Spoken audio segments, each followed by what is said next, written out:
સુરતના માંડવી તાલુકાના તોગાપુર ગામ નજીક નહેરમાં ગાબડું પડ્યું છે।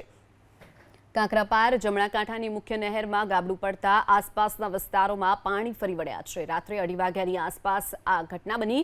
મોટા પ્રમાણમાં ખેતરોમાં પાણી ભરાઈ ગયા છે। સાથે જ 8 થી 10 મકાનો પણ પાણીમાં ગરકાવ થયા છે। જો કે બનાવની જાણ થતાં જ સિંચાઈ વિભાગના અધિકારીઓ ઘટના સ્થળે દોડી આવ્યા।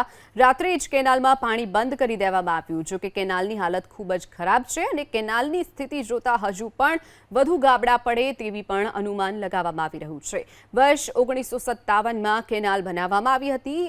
57 પછી કેનાલનું નવીનીકરણ કરવામાં નથી આવ્યું। આ કેનાલ હજીરા સુધી જાય છે। હજીરા અને અંકલેશ્વરના ઉદ્યોગોને પણ આ કેનાલમાંથી પાણી પૂરું પાડવામાં આવે છે। 3500 ક્યુસેક પાણીના વહનની ક્ષમતા છે, પરંતુ કેનાલમાં ભંગાણ થતાં ઓલપાડ, હાંસોટ અને માંગરોળ તાલુકાના ખેડૂતો પ્રભાવિત થશે, કારણ કે 1 સપ્તાહ સુધી પાણી શરૂ ન થાય તેવી પણ શક્યતા છે।